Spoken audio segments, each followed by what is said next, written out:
They did not announce the decision right away. They made me stand there first, long enough that the cold began to feel intentional, long enough that the snow worked its way through the thin soles of my shoes and into my bones, long enough that my hands stopped shaking and went numb instead. The pack circle was wide, deliberately so, forcing distance, forcing isolation, forcing everyone to see me without having to acknowledge me. The pup shifted in my arms, confused by the stillness, his small body warm in the only place it could be, tucked against my chest beneath my coat, his breath puffing weak clouds into the air. Every sound he made drew irritated glances, not concern, not sympathy, just impatience, as if his existence was an inconvenience layered on top of mine.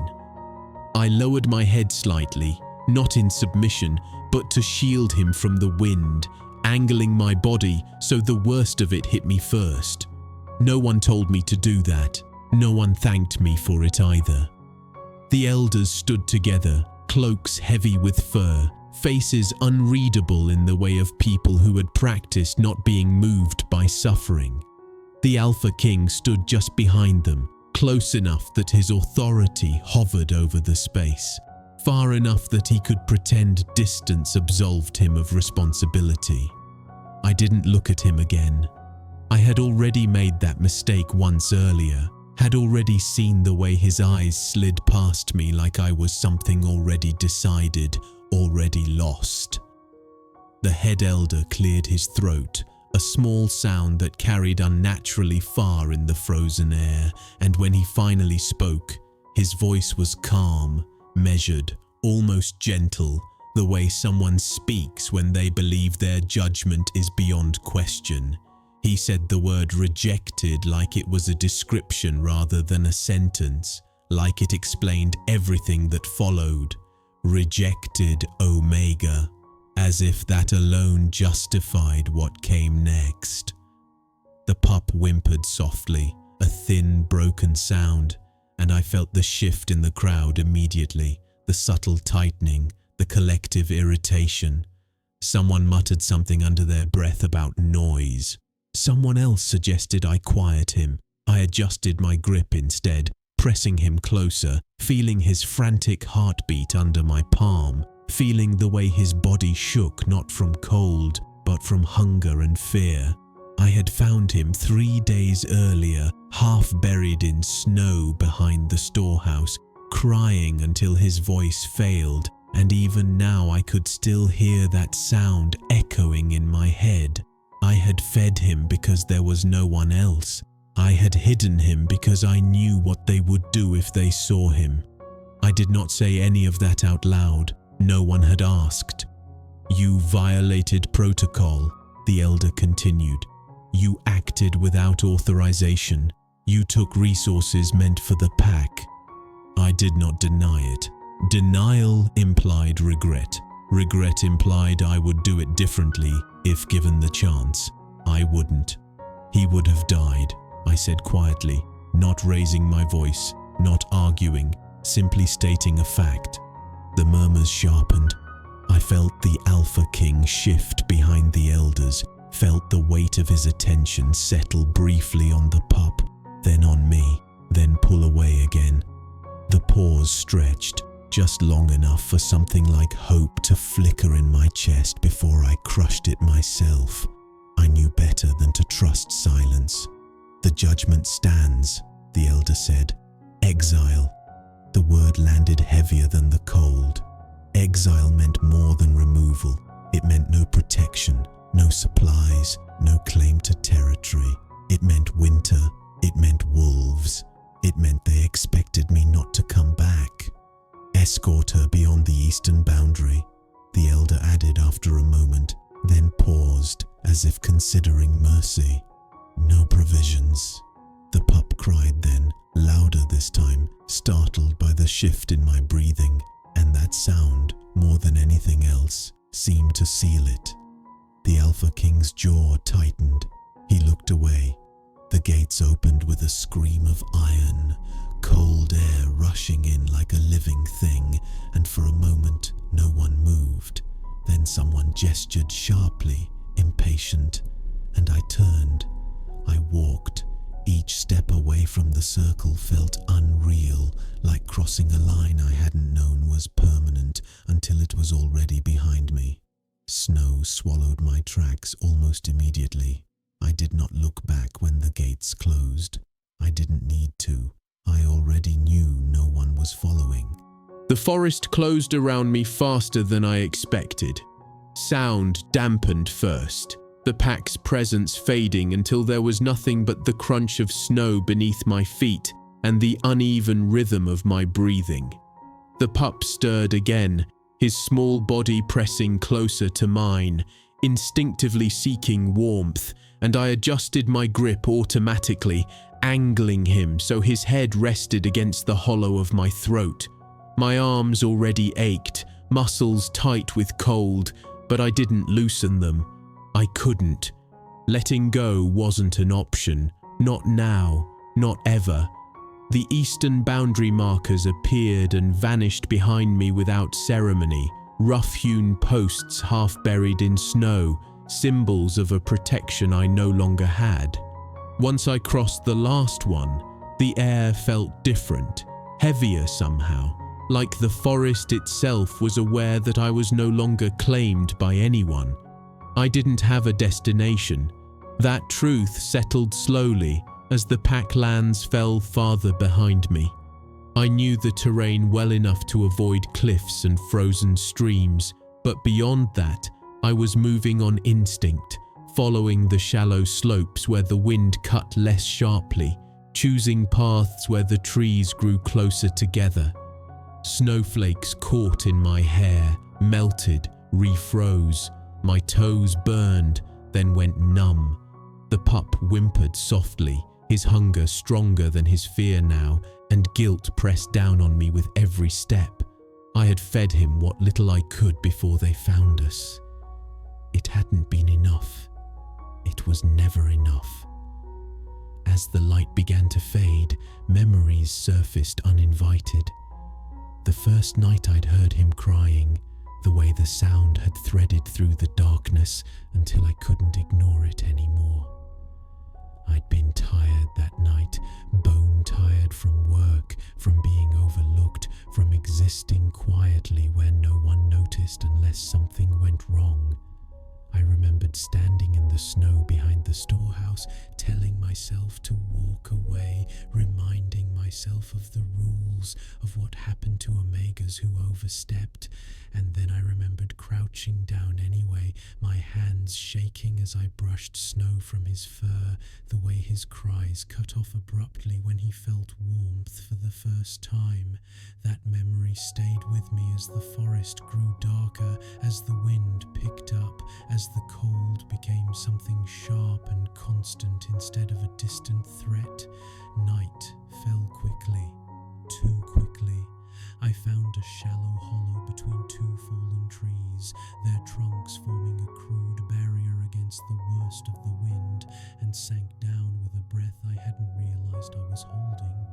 My legs trembled violently now, muscles protesting as blood returned in painful bursts. I shifted carefully, arranging my body so my back pressed against one trunk while the other shielded my front, curling myself around the pup as tightly as I could without crushing him. Snow drifted down around us, soft at first, then heavier, settling into my hair, my sleeves, the hem of my dress. I brushed it away when I could, but my fingers were clumsy, slow to respond. The pup cried again, louder this time, a thin, desperate sound that tore at my chest. I know, I whispered, my voice shaking, barely audible over the wind. I know.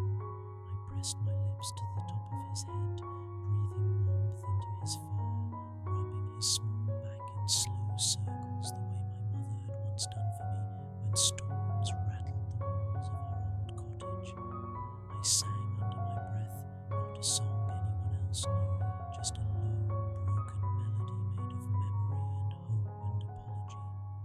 His cries softened, turning into weak whines, then quieted altogether as exhaustion finally took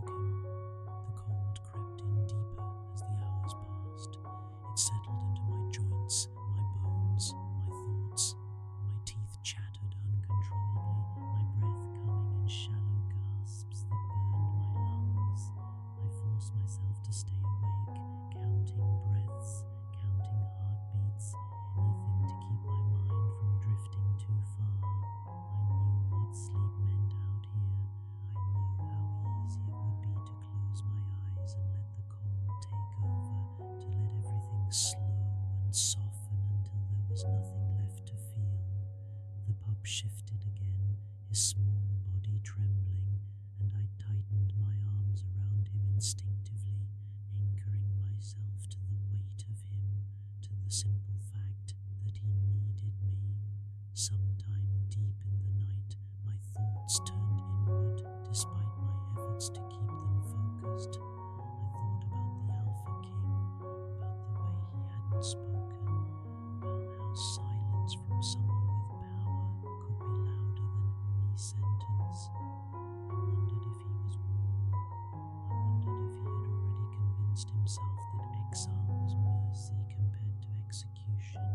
The thought made something bitter twist in my chest, but it faded quickly, swallowed by the more immediate reality of the cold. My vision blurred at the edges. My hands felt like they no longer belonged to me.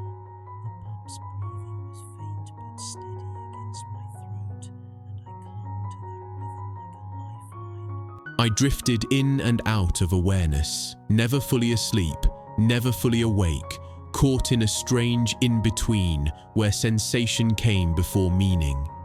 Warmth pressed in from all sides, heavy and real, sinking into my skin until it ached, and for a long time that was all there was.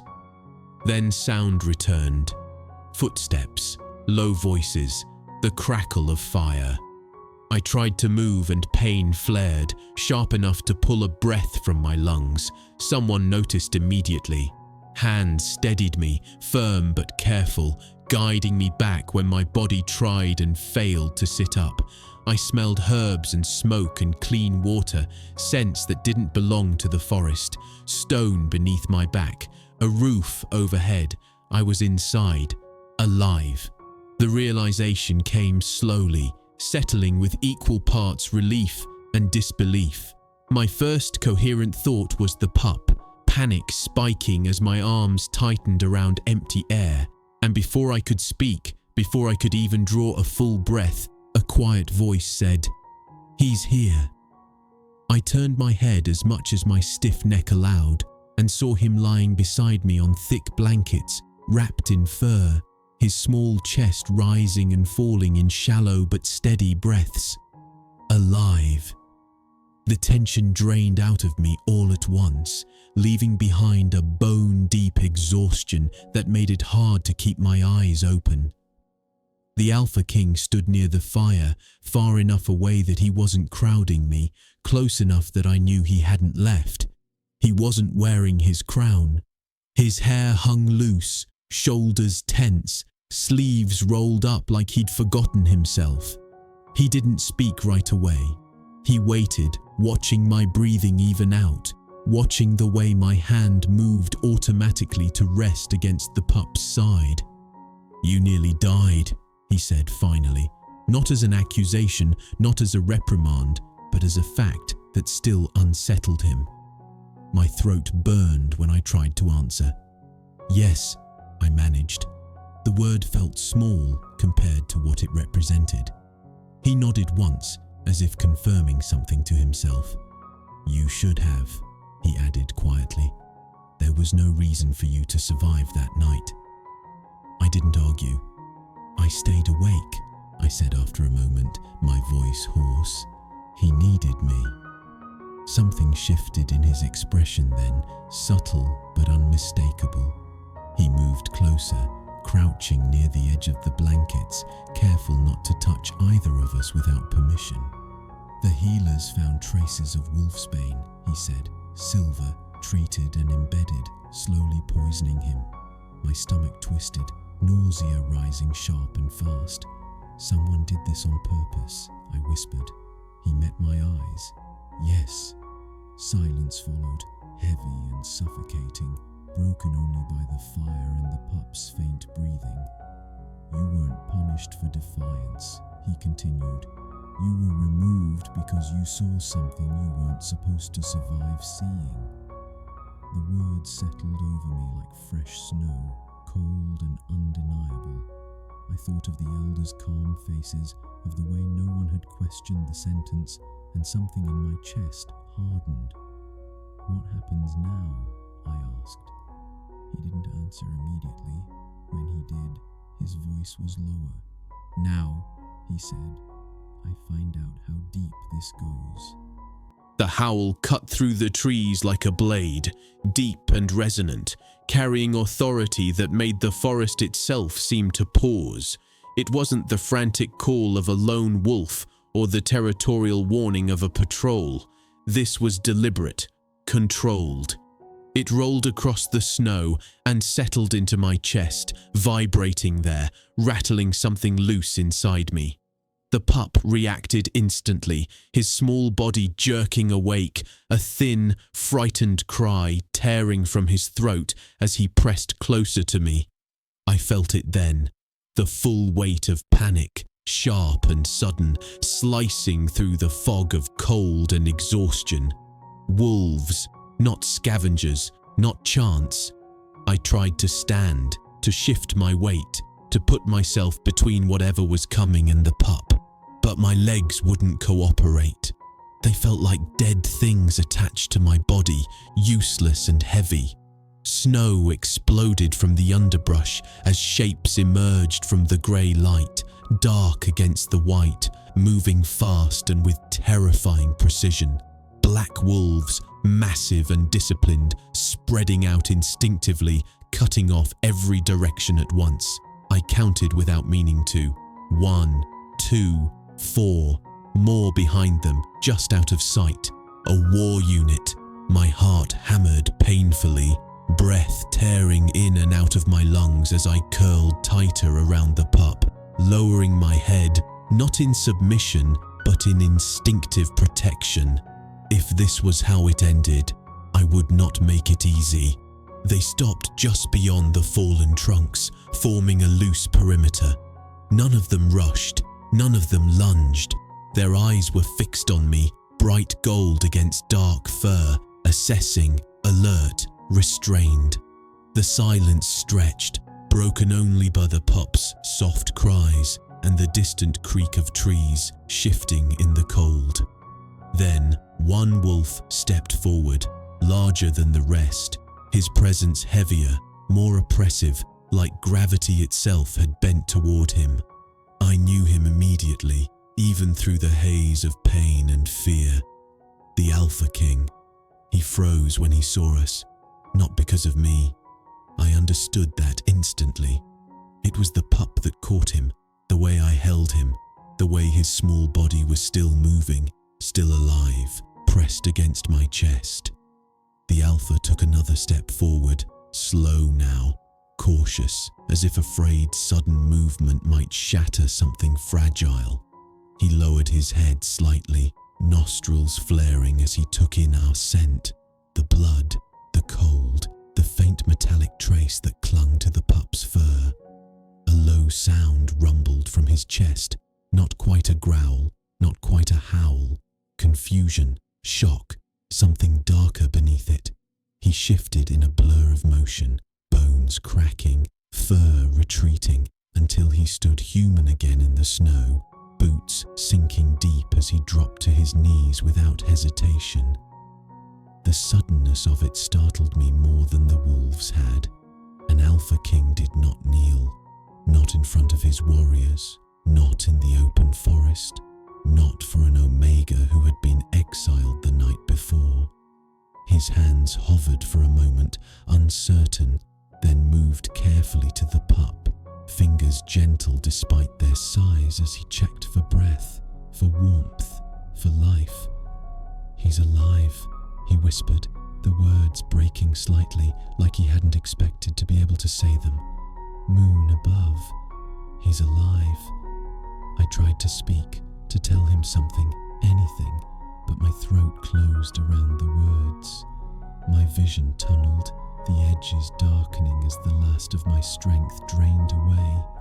The alpha looked up at me then, really looked, and whatever he saw there wiped the anger from his face, replaced it with something raw and unguarded.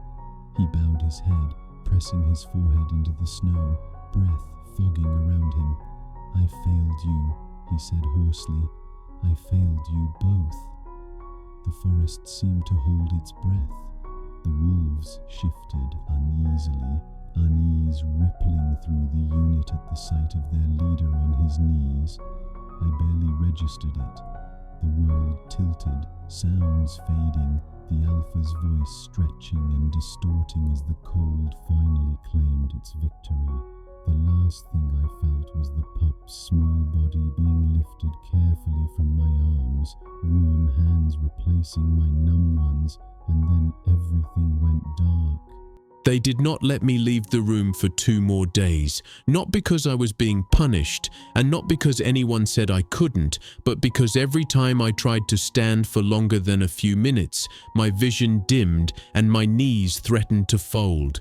The healers were quiet about it, efficient in the way of people who had seen too much damage to dramatize any of it. They warmed my hands again and again, checked my pulse, pressed fingers along my arms and legs to make sure feeling had returned evenly. The pup stayed beside me through all of it, curled against my ribs when I slept, waking whenever I did, his small body already more responsive, more demanding, his hunger stronger now that the poison was no longer eating at him from the inside. I fed him with trembling hands while the healers watched, murmuring to one another in low voices about recovery rates and resilience, about how young bodies sometimes survived what adults could not. No one said the word miracle, but I felt it hovering unspoken in the room. The Alpha King came and went without announcement. Sometimes he stood near the door and listened while the healers spoke. Sometimes he sat on the bench by the fire and said nothing at all. He never ordered me to speak, never asked me to explain myself again, as if he already knew that explanations were pointless now. Once, when a guard entered without knocking and stopped short at the sight of me awake, the Alpha dismissed him with a look alone, his control so complete it chilled the air. That was the first time I understood that whatever guilt he carried, whatever regret gnawed at him, it had not weakened his authority. If anything, it sharpened it. I learned what was happening outside in fragments. A healer let slip that the council chambers had been sealed. A guard mentioned that 2 elders were being held separately, not together, not allowed to coordinate their stories. Someone else whispered that records were being pulled from storage, old ones, the kind no one bothered to check unless they were looking for something specific. The Alpha did not confirm any of it. He didn't need to. The tension settled into the walls themselves, thick and oppressive, the sense of something rotten finally being dragged into the light. On the 3rd evening, when the pup was finally strong enough to protest being set down, I managed to walk the length of the room without swaying. My legs still felt weak, but they held. The Alpha watched without comment, his attention sharp, measuring, and when I finished and lowered myself carefully back onto the bedding, he nodded once, as if another quiet threshold had been crossed. "You'll be able to leave this room tomorrow," he said. Not a question, not a promise, a statement. "There are things you should see." I slept poorly that night, my dreams fractured and restless, filled with snow and iron gates and the sound of crying that never seemed to stop. When morning came, the light through the narrow windows felt too bright, too real. The Alpha was already there, standing with his back to the fire, his expression closed in a way I hadn't seen before. "They're denying it," he said without preamble. "All of them." I wasn't surprised. "Of course they are," I replied. "No one poisons a pup and expects to be thanked for it." His mouth tightened. "They say it was a mistake, a misdiagnosis, an unfortunate complication." The words tasted bitter even as he repeated them.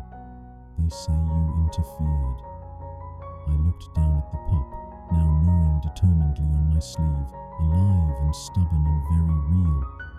"They can say whatever they want," I said quietly.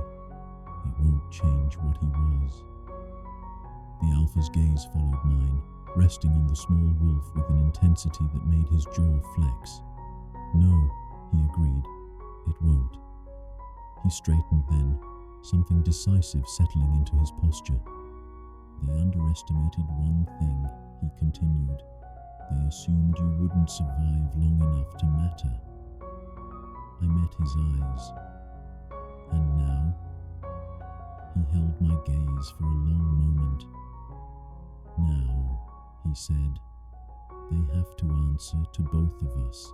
They moved me out of the infirmary at dusk, not into the common quarters, not back into any space I had occupied before, but into a small room overlooking the inner courtyard, a place that had once been used for visiting dignitaries and then quietly forgotten. It wasn't grand, it wasn't lavish, it was simply warm, private, and positioned so that no one could approach without being seen. The message was subtle but unmistakable. I was no longer invisible. The alpha stood in the doorway while the healers settled me in, his presence enough to still the nervous energy in the room. When they left, he remained, hands clasped behind his back, gaze fixed on the fading light beyond the window. "They've begun to turn on each other," he said without looking at me. "Fear does that. Loyalty collapses when survival is threatened." I leaned back against the pillows, exhaustion pressing down on me again now that the tension had eased slightly. "Good," I said. "They deserve to be afraid." He turned then, studying me with an expression I couldn't fully read. Not suspicion, not pity, something closer to recalibration, as if he were still adjusting his understanding of me, of what I represented. "You're not asking for anything," he observed. "Most would." I shrugged faintly. "I already asked once," I replied. "I asked them to let him live." Silence followed, thick and contemplative. The pup stirred, climbing clumsily into my lap, his weight grounding me in a way nothing else could. The alpha watched the movement closely. "He imprinted on you," he said, "whether intentionally or not." I nodded. "I know." "That bond," he continued, "will not be easily broken." "I don't want it broken," I said simply. The first public consequence came the next morning. I heard it before I saw it, the low murmur of voices gathering in the courtyard, the uneasy hum of a pack called together without explanation. When the alpha returned to escort me, he didn't offer his arm, didn't touch me at all, but he walked at my pace without comment, slowing when I slowed, stopping when I did. Wolves parted instinctively as we entered the open space, their eyes tracking us with open curiosity now, no longer pretending I wasn't there. The elders stood together near the center, cloaks immaculate, faces carefully composed. They did not look at me. That alone told me they were afraid. The alpha addressed them without ceremony. He did not raise his voice. He did not accuse.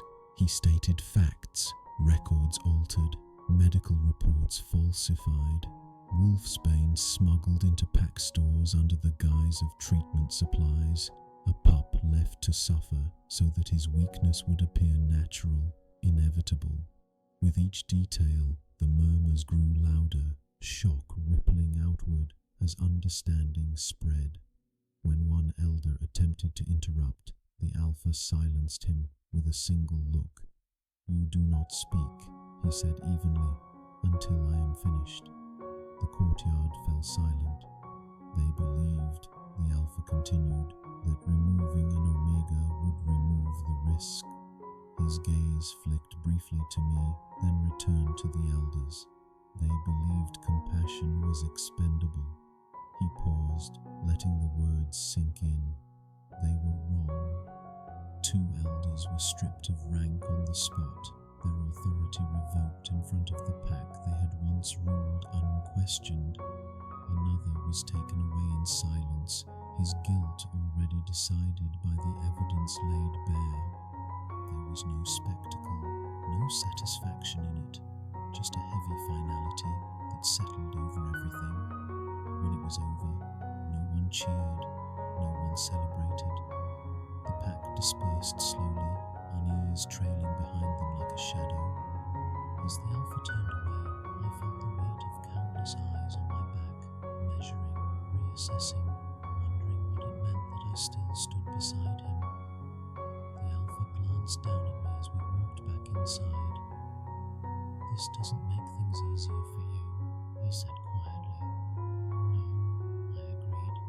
"It makes them honest." He studied me for a moment longer, then nodded once. The shift in the pack was not immediate. It didn't happen with apologies or sudden kindness or any dramatic reversal that would have made the injustice feel neatly resolved.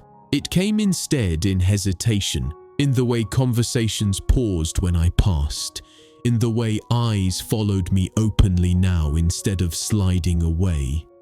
Wolves who had once looked through me as if I weren't there began to look at me as if I were something uncertain, something they hadn't yet decided how to treat.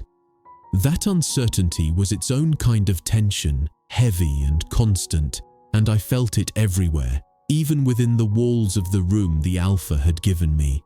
Protection, I was learning, did not equal belonging. Not yet. The Alpha did not pretend otherwise. He didn't order the pack to accept me, didn't make declarations meant to force loyalty where it didn't naturally exist. Instead, he watched. He listened. He let the discomfort settle and fester, knowing that anything built on fear alone would collapse the moment his attention turned elsewhere. We crossed paths often in those days, sometimes in silence, sometimes exchanging only a few words about the pup's progress or the state of the council, but never about us, never about what came next. I appreciated that more than I expected. Choice mattered. He seemed to understand that. The pup grew stronger by the day. His appetite doubled, then tripled, his small body filling out, his movements less clumsy, more confident. He followed me everywhere, stumbling at my heels, protesting loudly when I tried to leave him behind even for a moment. When I took him into the courtyard for the first time, the reaction was immediate. Conversation stopped. Wolves stiffened. More than one elder stiffened visibly, their gazes fixed on the pup as if he were a living accusation. He didn't notice. He only noticed the sun, the open space, the freedom to move without pain, and he yipped with delight as he explored, his joy sharp and uncomplicated. Watching him, I felt something in my chest loosen, a tension I hadn't realized I was still carrying. It was there, in the open air, that the Alpha finally spoke of the future, not as a decree, not as a command, but as an acknowledgement of reality. "You can't remain in between," he said quietly, standing beside me as the pup gnawed determinedly on a stick far too big for him. "The pack won't allow it, and neither will you." I kept my eyes on the pup. "I'm not asking them to allow anything," I replied. "I'm deciding what I will tolerate." He studied my profile, thoughtful. "And what is that?" I took a breath. "I won't be hidden," I said, "and I won't be used." The words felt solid, settled, like something I'd been carrying for a long time and had finally set down. He nodded slowly. "Then you'll need a place," he said, "not as an exile, not as a symbol, as yourself." The offer was there, clear but unspoken, hanging between us without pressure. I didn't answer right away. I watched the pup instead, watched the way he moved without fear now, watched how quickly the world had expanded for him once someone chose to protect him. "I won't stay because you saved me," I said at last. "I'll stay if I choose it." A faint smile touched the alpha's mouth, brief and unguarded. "That," he said, "is the only way it would ever work." That night, alone again in my room, I weighed the decision carefully. Leaving was still an option. The forest beyond the boundary was vast, dangerous, but free of expectation.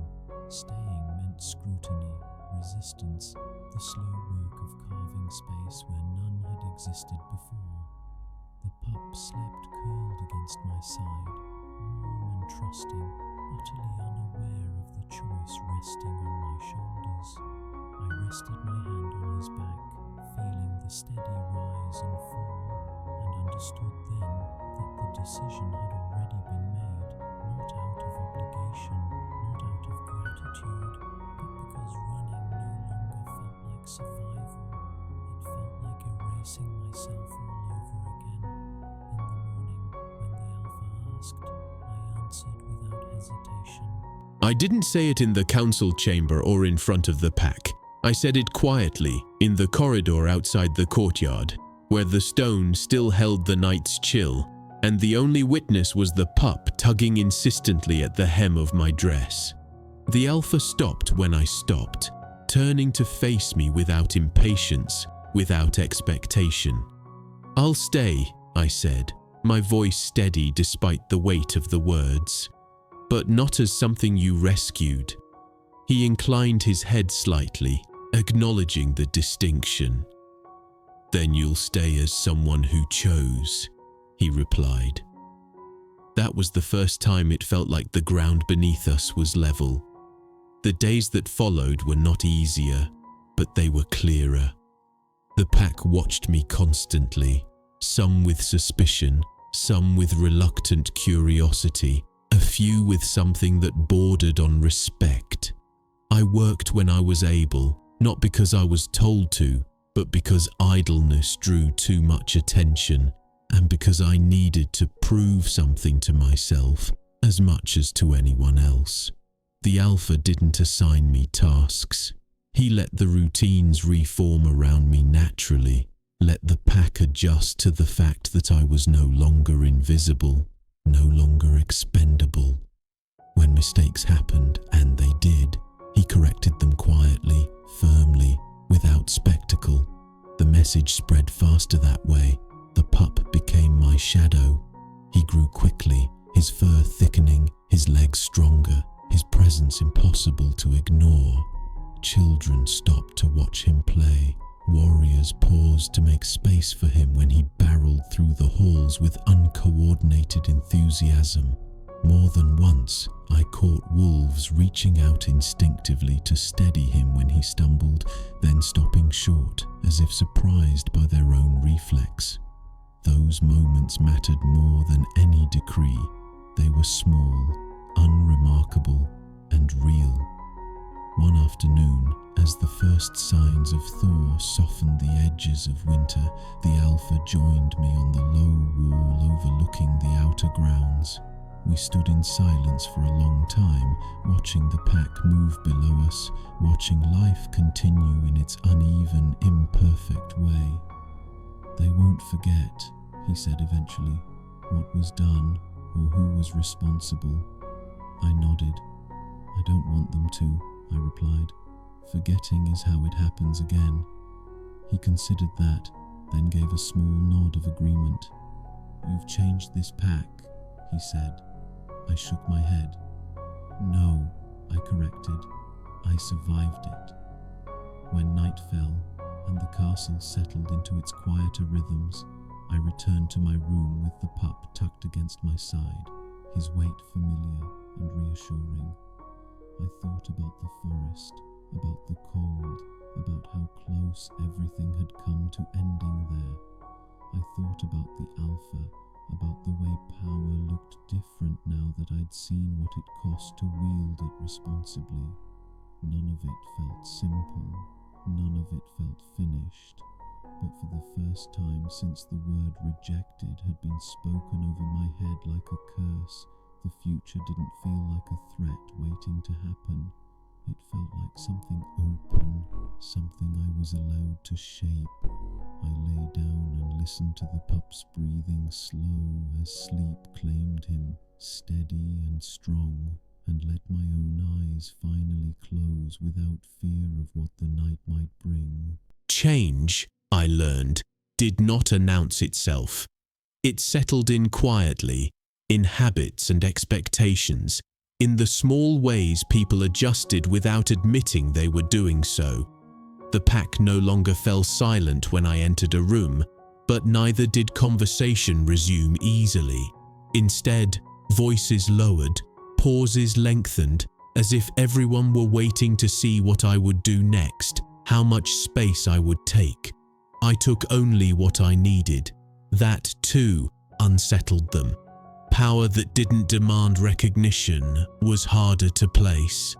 The alpha called me to the council chamber a week later, not alone. The pup came with me, trotting at my side, his presence now accepted enough that no one tried to stop him. The elders who remained stood when the alpha entered, their movements stiff, their authority diminished, but not erased. He did not ask me to sit apart. He gestured to the empty seat beside him instead, the one that had been unused since the last Luna's death. I felt the shift ripple through the room instantly, felt eyes fix on me with renewed intensity. I didn't rush. I took the seat calmly, resting my hands in my lap, the pup settling at my feet as if he belonged there. Perhaps he did. "This is not a vote," the alpha said, his voice even. "It is a correction." He spoke of safeguards, of oversight, of changes to how accusations were handled, how punishment was decided. He spoke of transparency in medical care, of accountability that did not end at rank. He did not mention my name. He did not need to. Every word traced back to the night I had been sent into the forest. When one elder protested quietly, suggesting tradition, the alpha silenced him without raising his voice. "Tradition," he said, "is not an excuse for cruelty." The elder said nothing more. Afterward, as we left the chamber together, the alpha slowed his pace to match mine. "You don't owe them forgiveness," he said quietly, "or loyalty." I glanced down at the pup, who was gnawing on the corner of a tapestry with enthusiastic disregard for decorum. "I owe him a future," I replied. "The rest will sort itself out." The alpha studied me for a moment, then nodded, something like relief flickering across his face before it vanished again behind composure. That night, a storm rolled in from the mountains, heavy and sudden. Wind rattled the windows, rain lashing against stone. I woke once, disoriented, heart racing, half expecting to feel snow again, to hear the forest closing in. Instead, there was only warmth, the steady breathing of the pup curled against me, the distant echo of thunder. I stayed awake until the worst of it passed, hand resting lightly on his back, reminding myself where I was, reminding myself that survival did not always mean running. By morning, the storm had washed the air clean. The pack gathered in the courtyard for training, their movements sharp and purposeful, the rhythm of routine grounding after days of tension. I watched from the edge, the pup tumbling clumsily through the grass, and felt something unexpected settle into place. Not safety, not certainty, something quieter, the knowledge much that I was still here, that I had endured what was meant to erase me, that the cold had not won. When the Alpha joined me, he said nothing at first. We stood side by side, watching the pack move, watching the pup play. They will follow, he said eventually. In time. I didn't answer. I didn't need to. Time, I had learned, was not something to fear anymore.